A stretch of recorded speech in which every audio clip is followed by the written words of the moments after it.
Welcome to the Breaking Chains podcast, season 2, expansion.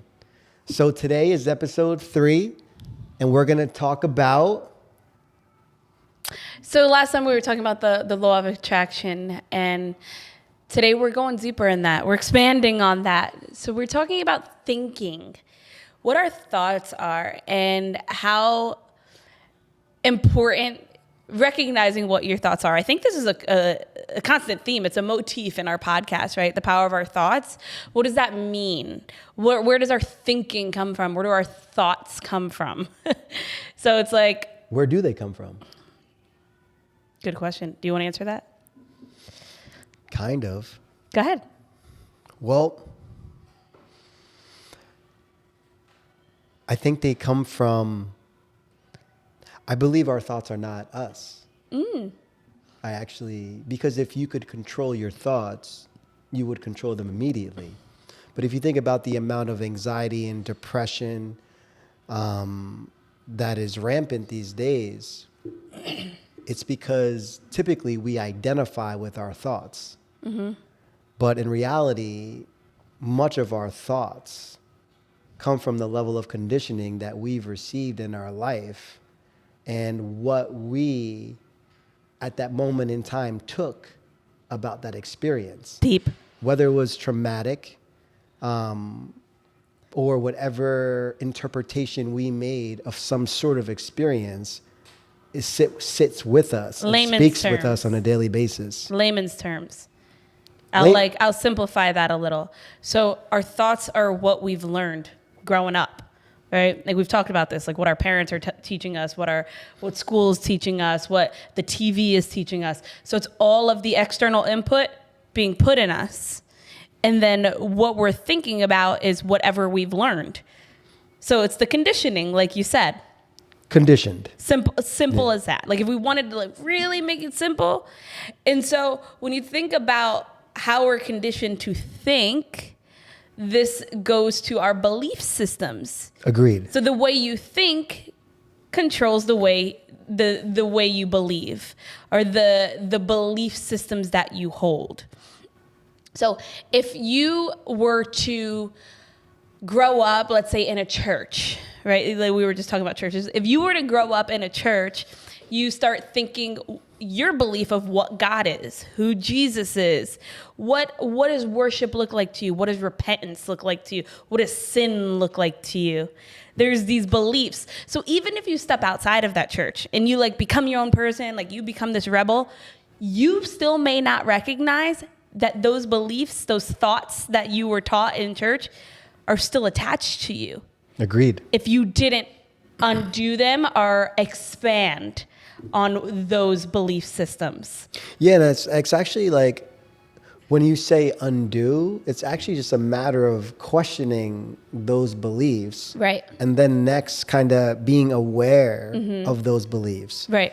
So when we were talking about law of attraction and I was kind of talking about law of attention, sometimes when we're in the law of attraction, trying to manifest, right, the life that we live, we're doing that on a weak foundation of beliefs that don't align with where we're at in our life. Weak as in limited. Correct. Or weak as in constantly opposing what you think you desire because your reality of what you believe you deserve completely contradicts each other, right? So like if we're going in like, why are we talking about this? If this is boring you already, think about creating the life you want to live.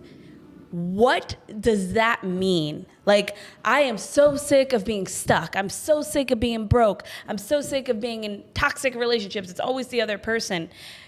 If we think about that, we talk about this all the time. It's scary to take responsibility for that. Super scary. Like, I'm broke because I think I'm broke. Yeah. I attract partners that treat me poorly because I treat me poorly. Correct. I attract work environments that are toxic because I'm toxic in work environments. That's really hard to admit. Yeah. But the first step is acceptance, right? The first step is realization or I think, yeah, realization, recognizing. recognizing. Right? Once you recognize, okay, at this moment in time, this is what is playing out in my life right now. Right. It doesn't feel good, but I must accept this and I must see it.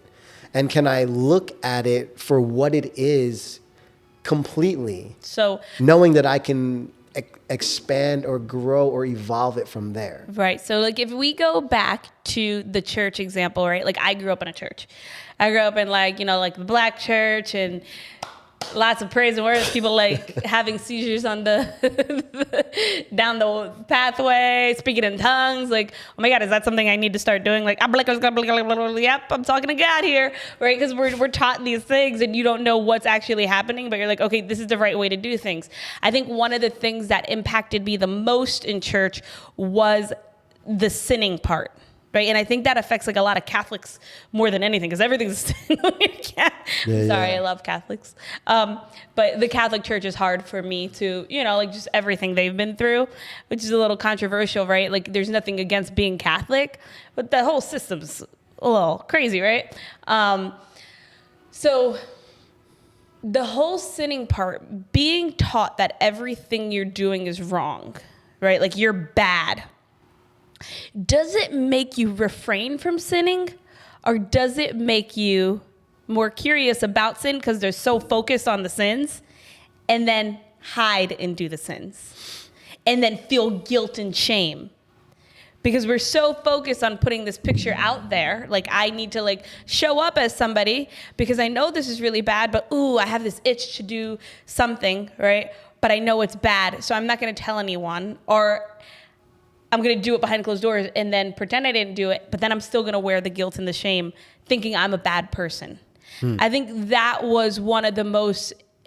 So you're saying it's almost like, it's kind of like repression. Like you are repressing feelings. Right. And because you know that there's guilt and shame connected to whatever you're feeling. Right, especially if something didn't even make sense logically for me to feel like there was something wrong with it. Let's Correct. say like I was in a Pentecostal church and we had to wear skirts.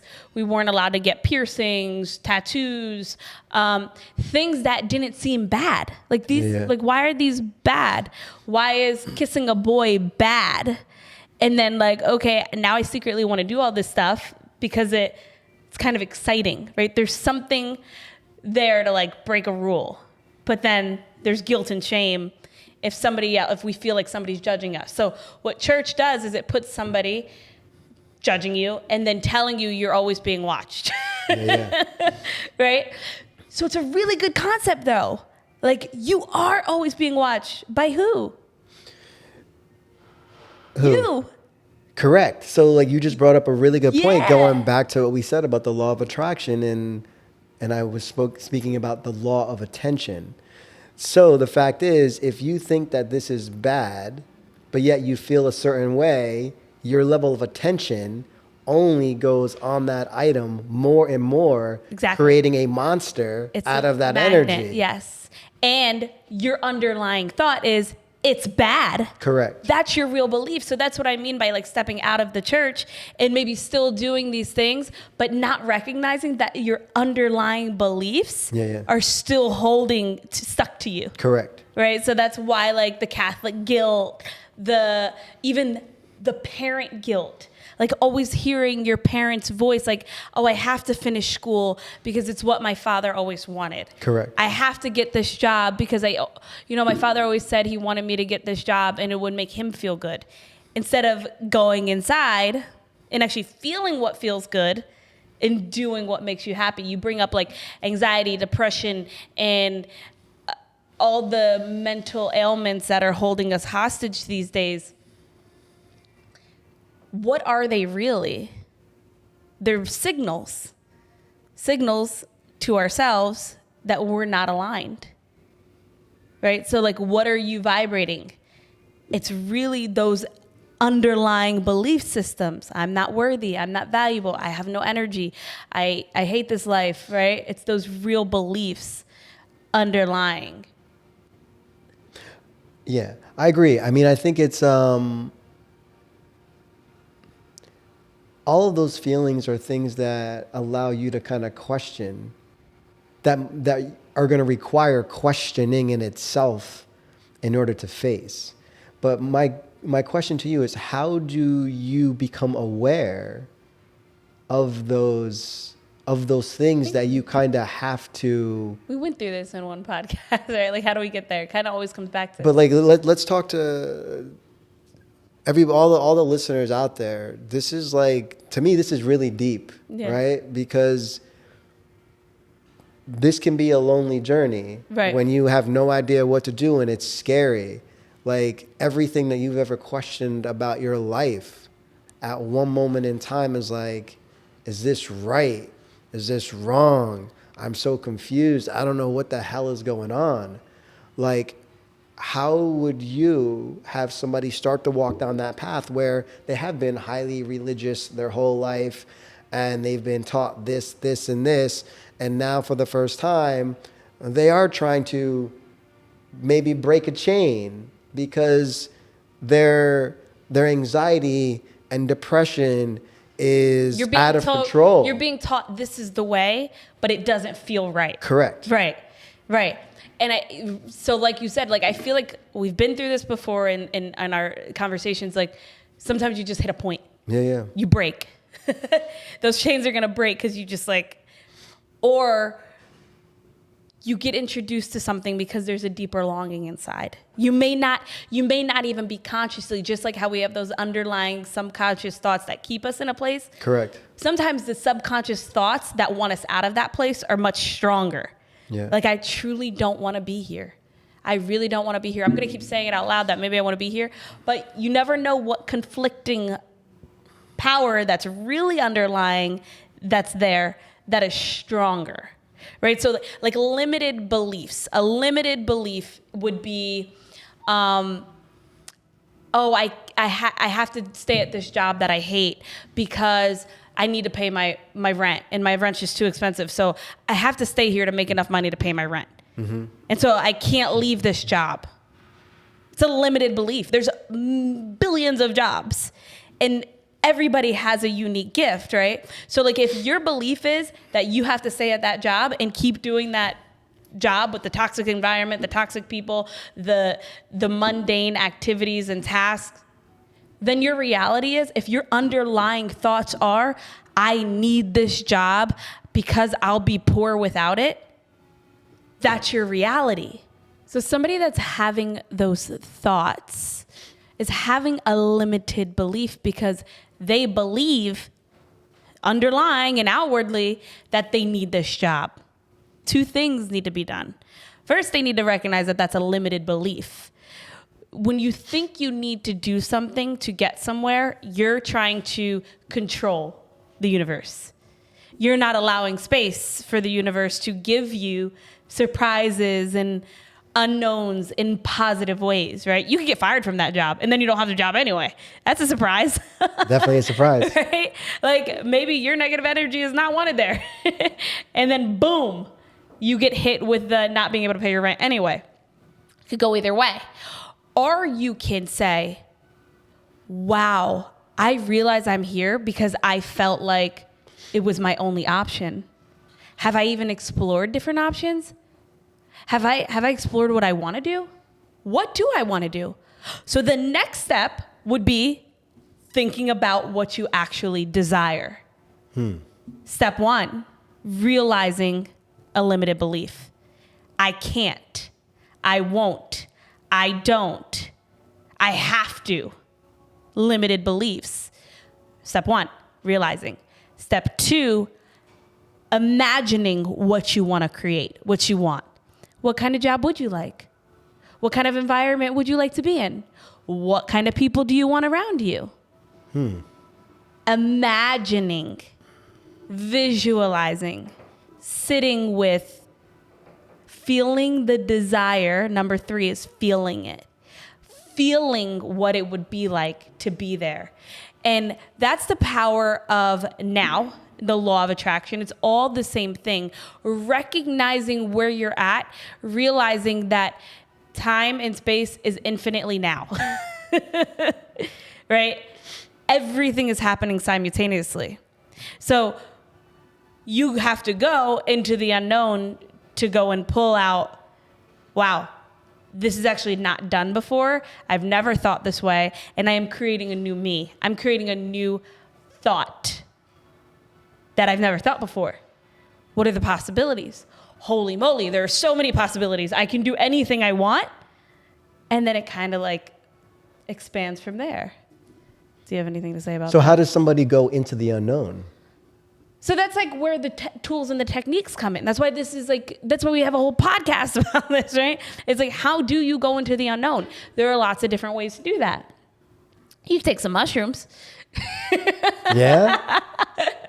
You go into the unknown, or your subconscious thoughts will pop up, and you'll realize Do you think the mushrooms help? How scary being in your head it really is, right? So like psychedelics are a big rave right now, right? Yeah. We're hearing about it from all of these. Who was the first? Joe Rogan was a big one about like speaking about his psychedelic experience, right? I don't know who. Joe I don't know Rogan who was the huge, first. right? I know it's been all over the Yeah, place. and now it's like it's popping up like mushrooms. Like mushrooms. And then there's like the ayahuasca churches popping up now, right? Now that's like, it's a whole huge trend. And how did we get pulled into that? We never even asked for it, right? So we did have a mushroom experience and an ayahuasca experience, and we never even did research. Like some people are researching this and like looking at places to go, going to Costa Rica, and like somehow we just landed there. And I think that's kind of funny because before that journey, we were asking for deeper meaning of life. We were Agreed. meditating more. We were reading books on expansion and mindset and behavioral books, like how to change my brain. We were like listening to Joe Dispenza. We were doing this stuff without any external things. We were going inward. So we were looking for something for a while. And then so after that, boom. Then we're sitting there in a ceremony, right? Sitting with the plant medicine and getting more, like going to places we've never even been in this realm. And so what do I think about that? I believe it's a glimpse of what's possible without the substance. All it's doing is activating neurotransmitters and spaces in our brain that already exist, right? Because it can't do anything that's not already there. Correct. It's turning something on, or maybe turning something off. Turning something off, maybe. A block. It's lifting a veil. And so imagine you were on mushrooms all the time. Some people can do this because they are. And then how would you feel? Everything would be distorted. Or will everything be real? How it really is. Everything. You could just open up a door that doesn't exist, or does it exist? You see beings all over. You see the walls moving. Everything is energy. Everything is a vibration. Everything really is moving all the time. And then in this 3D world, it's still. But what did we learn in like 5th grade biology? But is it still? It's not still. It's not. Everything is constantly moving. Even quantum physics says that 99.9% of everything is space. Space. Yeah. Everything else is just bouncing around in it, right? So speaking about material objects, even ourselves, Law of attraction. thoughts, going back to original thoughts. Materializing. Are thoughts real? So like you said that in the beginning, like you are not your thoughts. So you are not your thoughts. Your thoughts are the manifestation of what you see and create. So whatever thought you have, it has created a reality, whether it's this dimension or another dimension, it's already done. You created a universe by thinking something. It is happening. Are you going to experience it physically? Maybe not. But it's happening. How do you realize that thoughts are powerful? How do you realize? Close your eyes and think of an experience that brought you joy. Think of a feeling that brought you ecstasy. And you start to feel it in your body already. Think of something that made you really sad. Instantaneously, your mood lowers. maybe tears can come to your eyes if you're good enough at recreating the feelings that you felt. And what do we do more often? What do you mean, what do we do more often? Which kind of thoughts do we pull up more often? Well, typically the negative. Why? I think out of fear. I think out of two things. Number one, holding on to the past. So being attached to a moment in our past. So if I'm driving a car, I'm looking in the rearview mirror, right, to a time, and I'm trying to hold on to it so desperately. And so I'm grasping it so much that it creates so much pain and suffering. So, and then the other end of things is being fearful that something may happen or may not happen. Anxiety, depression, et cetera, et cetera. So I believe, though, attachment, the biggest attachment we have is to ourselves, if you really think about it. In what sense? You just jumped a little bit from one topic to another. No, it's the same one. It's just that it's ourselves. Like, I'm attached to Chris Jones. Who is that? I want Chris Jones to be this, and Chris Jones stands for that. But who is Chris Jones? And Chris Jones needs to stand out. Who is Chris Jones? Chris Jones is another thought. Right. Just a thought. So we're born, we're given a name, we're given an identity. You're given a gender. Might let it like you and say that. Big controversy right Watch now out. right, with the gender stuff. Right? Like, so you're given all this stuff. You're given a color, you're given a race, all of this stuff. And then what do you cling on to? Right? So like we have these identities, and it's funny because sometimes when we want the freedom from our identity, let's say like black and white. I think we could talk about this. We're both black and white. Yep, mixed, right? Both. So let's say we're given these identities, and when we think about sometimes oppression in terms of being black, sometimes holding on to that identity of being oppressed because you're black makes that more your reality. And that's the reality, whether you want to believe it or not, right? Like the more you say that in real life, like being black is so hard. Being black is oppressing. People always treat me like crap because of my skin color. You will never understand what it's like because you haven't been this color. Yeah. Right? And I've been through stuff you never will get. And it's true. You cannot take that reality away from somebody. You can't. Just like being a woman. You'll never know, Chris, how hard it is to be a woman. You'll never know what birth is like. Right? It's so hard. You can't take that truth away from me. But do I believe that? Do I want to believe that? Or would I rather believe it's pretty effing awesome to be a woman? It is so cool to be able to bring life into this realm. It is amazing to have the power of a vagina, because that is powerful. It is powerful. Right? Like women are the shit, really. And I could either use that as an oppressive, like, oh, women don't get this, women, and I could be right either way. Or you can use it from a place of power. Exactly. Yeah. Same thing for me when it comes to color. Like, dude, you know how cool it is for you to have color? Like, first of all, your melanin's popping. You can stay in the sun a little more longer. They say things about genetics in Africa that, like, you're literally born, like, with the Wakandian power, right?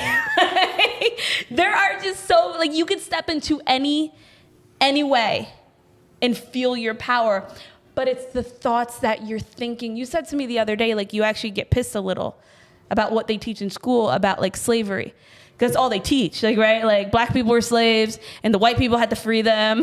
Right?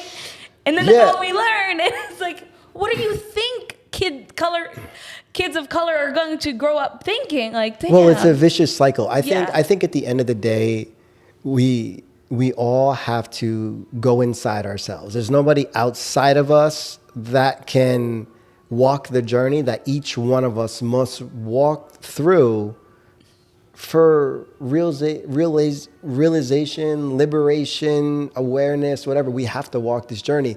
But it starts with looking at the vicious cycles that continue.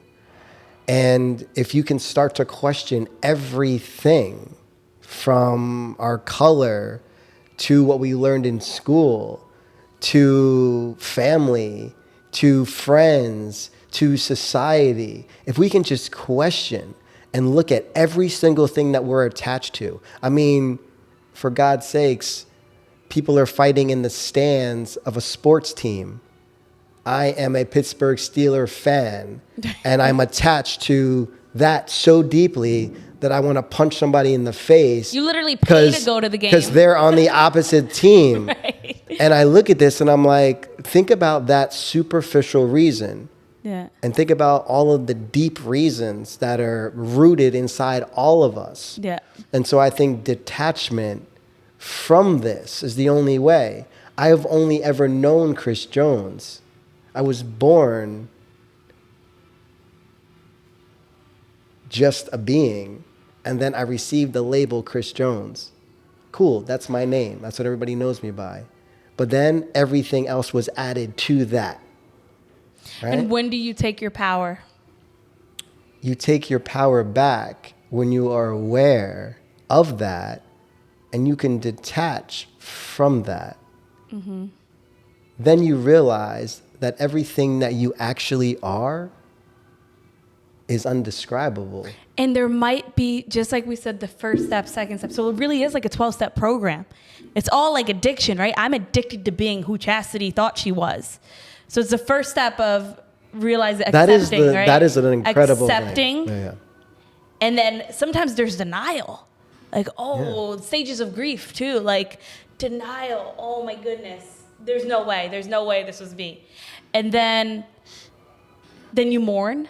You can mourn that person who you thought it was, but in order to do that, you have to accept it. Then you have to accept, all right, I'm ready to kill off this person to step into my new reality. I just wanted to share one thing about the whole belief system about who we are, right? So I'm half black, half white.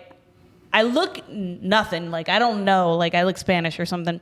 So I'm sitting in a room. I had a coworker. She's this old white European lady, and she's Polish, and she said to me that she had a little boy, she had a son. She said, I would never want my son to marry a black girl or have kids with her because I would feel so bad for those babies.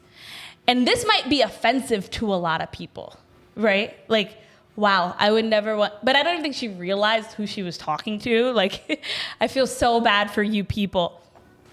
And I was not offended. I actually felt sorry for her to think that her life was better than mine. Yeah. You have no idea how cool it is to be mixed. You have no idea what it's like to be in my life. And literally the shit that happened in my life had nothing to do with being black or white. Yeah. Right? So and I could recognize that at such a young age. So it's really fascinating to me that we also hold on to sometimes being offended. Yeah. But not only that, one of the great things about what you just said is that you can actually show compassion for her. Yeah. Right? And that's one of the best things about that is that when that was spoken, you didn't take it personally. Right. But Chastity would have taken it personally. Right. If I was attached. You would have taken it personally. Yeah.